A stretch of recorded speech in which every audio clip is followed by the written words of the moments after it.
adik-adik, selamat hari Minggu. Jadi kita akan memulai ibadah kita. Sebelum kita memulai ibadah kita persiapkan diri kita terlebih dahulu. Dan kita akan memulai ibadah kita bernyanyi selamat pagi Bapa, selamat pagi Yesus, dan selamat pagi Roh Kudus.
Sekali lagi ya. Selamat pagi Bapa, selamat pagi Yesus, selamat pagi Roh Kudus. Terima kasih atas anugerah-Mu. Semalam telah berlalu, ku memuji, ku bersyukur, memuliakan nama-Mu. Allah Bapa, Putra, Roh Kudus, terima kasih.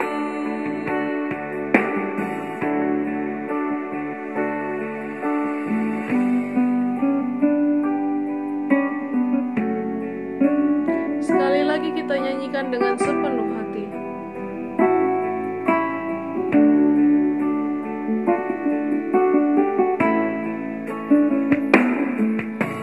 Selamat pagi Bapa, selamat pagi Yesus, selamat pagi Roh Kudus. Terima kasih atas anugerah-Mu. Semalam telah berlalu, ku memuji, ku bersyukur, memuliakan nama-Mu. Allah Bapa, Putra, Roh Kudus, terima kasih. Allah Bapa, Putra, Roh Kudus, terima kasih. Salam anak-anak semua. Sebelum kita beribadah, marilah kita berdoa. Di dalam nama Allah Bapa dan anaknya Tuhan Yesus Kristus dan Roh Kudus yang menciptakan langit dan bumi. Amin. Siapa gerangan ada padaku di surga selain Engkau? Selain Engkau tidak ada yang kuingini di bumi. Sekalipun dagingku dan hatiku habis lenyap, gunung batuku dan bagianku tetaplah Allah selama-lamanya. Haleluya, marilah kita berdoa. Ya Tuhan Allah Bapa kami yang di surga, kami mohon kepadamu, berilah roh-Mu yang kudus ke dalam hati kami, dan biarkanlah kasih dan kebenaran yang diperbuat oleh anak-Mu Yesus Kristus, Tuhan kami, tinggal tetap di dalam hati kami. Bimbinglah kami pada masa pencobaan, kuatkanlah kami melakukan kehendak-Mu, agar kami selalu bersuka cita mengharap pertolongan-Mu di dalam Yesus Kristus Tuhan kami. Amin.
Shalom kakak-kakak dan abang-abang remaja.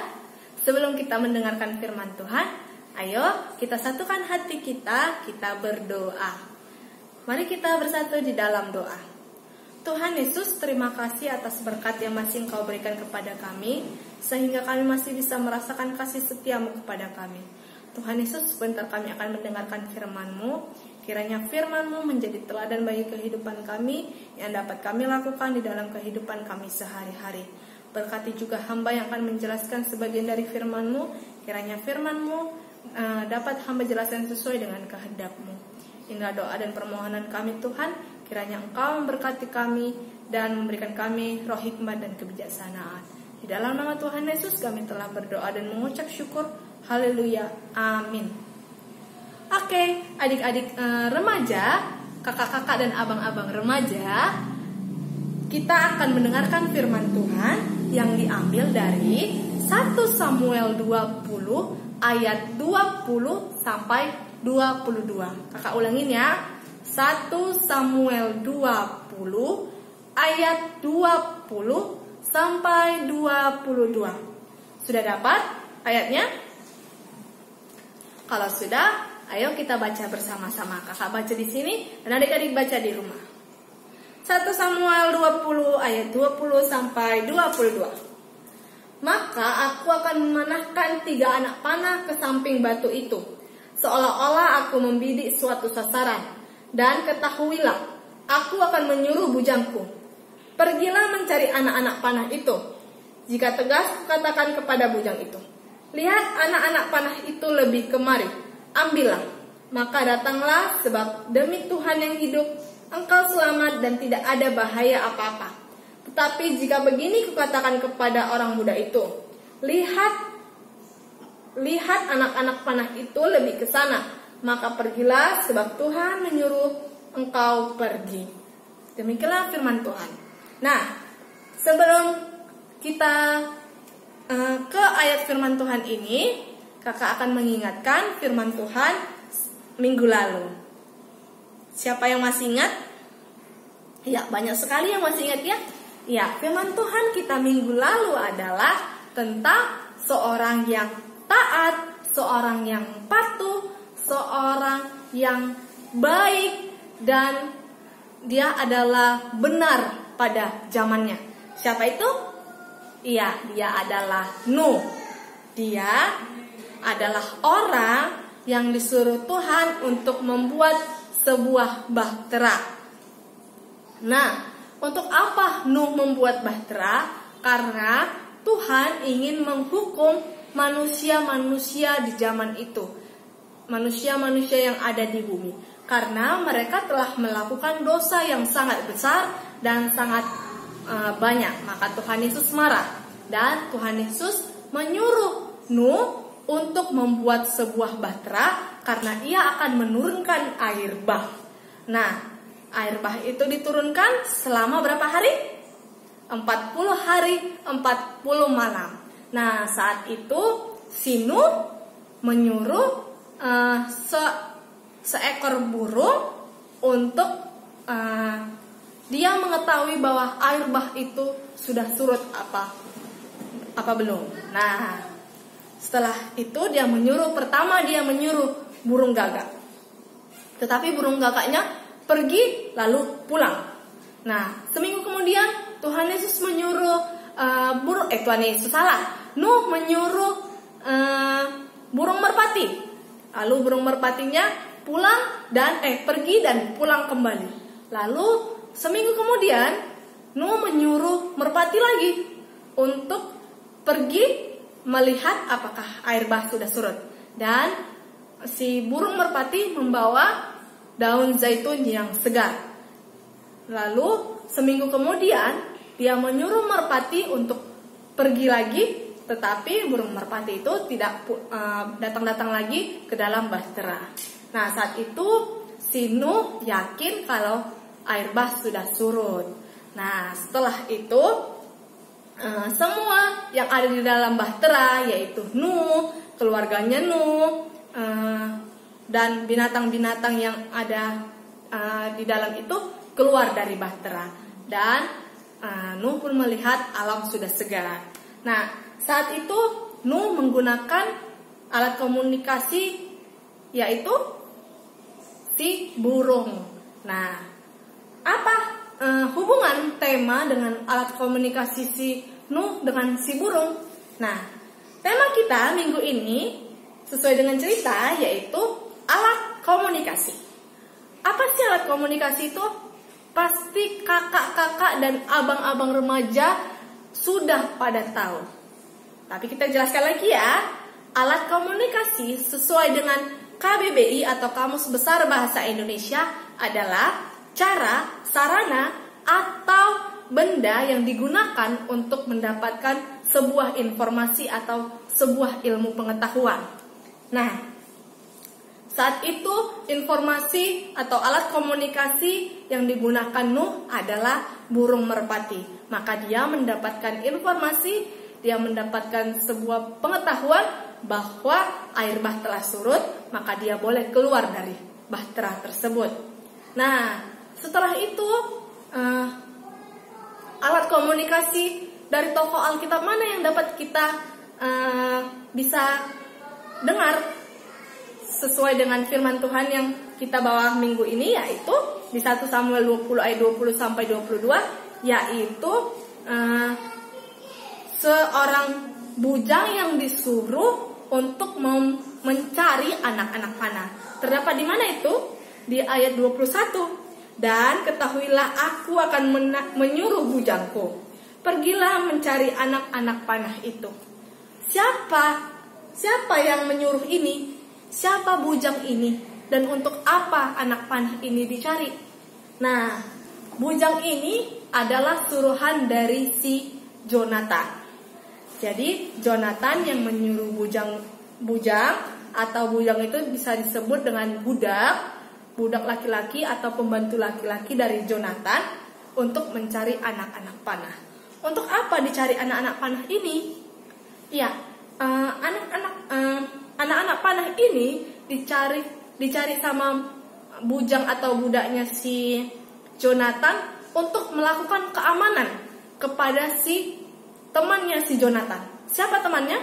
Ada yang tahu? Benar sekali, dia adalah Daud. Nah, Daud ini sedang dikejar-kejar oleh raja.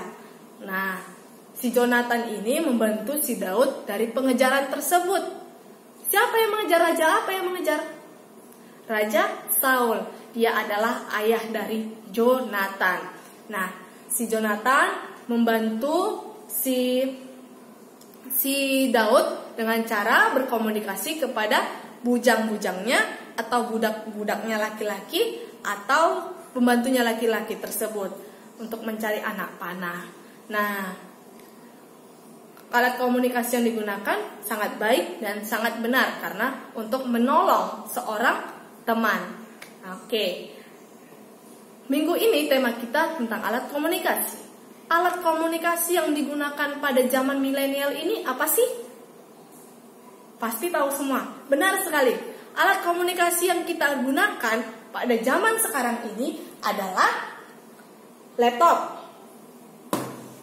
atau komputer atau TV atau buku atau koran dan bisa juga dan adalah yang paling penting dan paling banyak digunakan adalah handphone.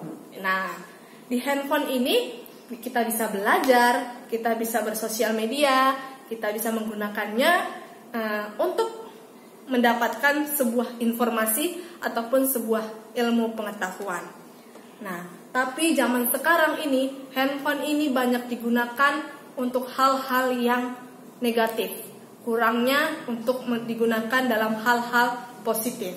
Tetapi kakak percaya adik-adik remaja, kakak-kakak remaja menggunakan handphone ini dengan baik dan benar ya. Karena apa? Di handphone ini sekarang banyak sekali fitur-fitur aplikasi untuk mendapatkan informasi-informasi seperti mendapatkan temannya lagi apa, lagi di mana, lagi makan apa, ya kan? Informasi kita mau pergi kemana, kita bisa menggunakan handphone. Kita mau makan apa, kita bisa menggunakan handphone. Mencari tahu nama makanan tersebut, mencari apa lagi, mencari semua, pokoknya bisa digunakan memakai handphone ini. Nah, sosial media yang digunakan di handphone ini juga sangat bermanfaat. Banyak, yaitu ada WhatsApp, Line, Instagram, Facebook, Twitter, banyak ya. Dan itu digunakan oleh anak-anak zaman sekarang. Nah, tetapi sosial media tersebut sekarang digunakan, banyak yang menggunakan, banyak ya. Bukan semuanya, banyak digunakan untuk hanya berfoya-foya, hanya untuk menunjukkan aku lagi di sini nih, aku lagi makan ini nih, aku lagi pergi sama si ini nih. Nah, membuat banyak orang iri, kadang membuat status yang menyakiti hati orang. Nah, itu hati-hati dalam penggunaan itu ya. Semoga adik-adik yang di rumah tidak menggunakan ini dengan salah. Nah, apalagi yang digunakan, apalagi negatifnya dari handphone ini adalah game. Boleh kita menggunakan game, kakak juga masih menggunakan game. Banyak teman-teman kita juga masih menggunakan game. Tetapi kita sendiri, pribadi kita harus mengetahui bagaimana cara menggunakan game tersebut. Apakah dia merugikan? Apakah dia tidak merugikan? Nah, kita harus memilih yang tidak merugikan. Contohnya adalah mengetahui jam-jam yang benar dalam pemakaian game. Kita harus tahu waktunya makan, waktunya belajar, waktunya berkomunikasi secara nyata, waktunya untuk beristirahat. Jangan hanya bermain game saja. Kita harus tahu game itu hanyalah sebagai hiburan, bukan sebagai prioritas, bukan sebagai yang pertama dan utama. Karena yang pertama dan utama adalah belajar dan mencintai Tuhan Yesus. Nah, saat ini adik-adik, kakak berharap dan orang tua kalian pasti juga berharap untuk menggunakan apa yang ada saat ini, alat komunikasi saat ini dengan baik dan benar. Karena apa?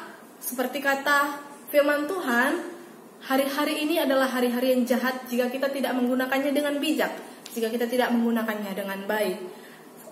Itu ada di Alkitab, dan kita disuruh untuk melakukan sesuatu dengan baik dan benar.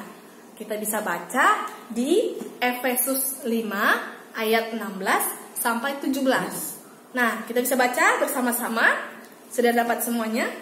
Kita bisa baca Efesus 5 ayat 16 sampai 17. Begini firman-Nya. Dan pergunakanlah waktu yang ada, karena hari-hari ini adalah jahat. Sebab itu, janganlah kamu bodoh, tetapi usahakanlah supaya kamu mengerti kehendak Tuhan. Nah, gunakanlah tadi sosial media itu untuk membuat sesuatu yang menguntungkan. Contohnya, kalian bisa mencari tentang pelajaran. Nah, lalu bisa untuk berkomunikasi dengan saudara yang jauh, bisa berkomunikasi dengan teman-teman yang jauh sekali, dan bertukar cerita tentang pengalaman-pengalaman yang baik dan benar. Oke? Kita harus menjadi anak-anak Kristen yang mengenal Kristus, menjadi anak-anak yang bijak, anak-anak yang baik. Nah, alat komunikasi yang terakhir yang paling penting adalah Alkitab. Nah, Alkitab, walaupun Alkitab itu ada di handphone, ada di laptop, tapi usahakanlah, gunakanlah Alkitab yang baik dan benar, yaitu buku Alkitab yang nyata, yang bisa dipegang, yang bisa dibaca dengan benar, yang sesungguhnya adalah Alkitab, bukan Alkitab online. Ya, karena ini adalah cara kita berkomunikasi, mengetahui firman-firman Tuhan yang benar, bukan hanya membaca, tetapi kita melakukan dan melihatnya, membacanya dengan baik dan benar. Oke, demikianlah firman Tuhan. Kakak berharap kalian dan kakak juga berharap untuk diri kakak sendiri, kita dapat menggunakan alat komunikasi dengan baik dan benar sesuai dengan kehendak Tuhan Yesus. Demikianlah firman Tuhan kita. Mari kita bersatu di dalam doa. Tuhan Yesus kami yang baik, terima kasih untuk berkat-berkat yang masih Engkau berikan kepada kami Tuhan. Tuhan, kami telah mendengarkan sebagian dari firman-Mu. Kiranya firman-Mu ini menjadi teladan bagi kami dan kami dapat melakukannya dengan baik dan benar sesuai dengan kehendak-Mu. Tuhan Yesus, inilah doa dan permohonan kami Tuhan. Di dalam nama Tuhan Yesus kami telah berdoa dan mengucap syukur. Haleluya. Amin.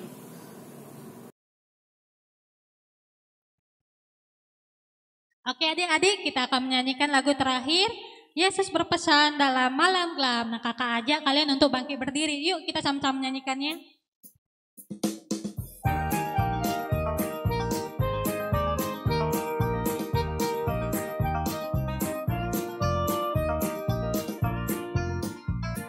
Yesus berpesan dalam malam gelap, kamu harus jadi lilin gemerlap, anak masing-masing di sekitarnya, dalam dunia ini bersinarlah. Yesus berpesan bersinarlah terang, lilinmu kulihat malam dan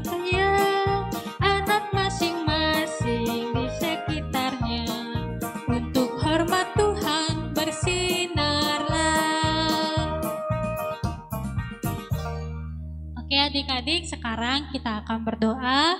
Kakak ajak kalian tuh lipat tangannya, tutup matanya, mari kita bersatu di dalam doa. Tuhan Yesus yang baik, terima kasih buat hari ini kami telah melaksanakan ibadah sekolah minggu kami. Biarlah Tuhan apa yang kami dengarkan melalui firman-Mu dapat kami laksanakan di dalam kehidupan kami sehari-hari. Sebentar lagi kami akan melaksanakan aktivitas kami yang lainnya. Biarlah Tuhan tetap menuntun dan menyertai kami senantiasa. Di dalam nama Tuhan Yesus kami berdoa dan mengucap syukur. Kita sama-sama mendoakan Bapa kami yang di sorga, dikuduskanlah namamu, datanglah kerajaan-Mu, jadilah kehendak-Mu di bumi seperti di sorga. Berilah kami pada hari ini makanan kami secukupnya, dan ampunilah kami akan kesalahan kami, seperti kami pun mengampuni orang yang bersalah kepada kami. Dan janganlah membawa kami ke dalam pencobaan, tetapi lepaskanlah kami daripada yang jahat, karena Engkau yang mempunyai kerajaan dan kuasa dan kemuliaan sampai selama-lamanya. Amin. Bapa, terima kasih. Bapa, terima kasih. Bapa,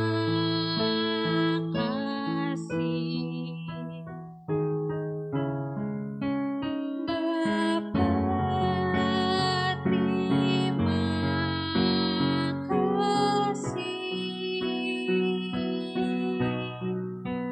Bapa di dalam surga,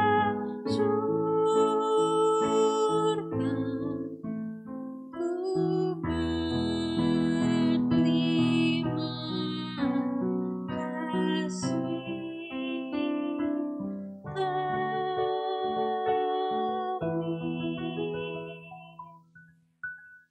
Shalom, selamat hari Minggu buat kita semuanya.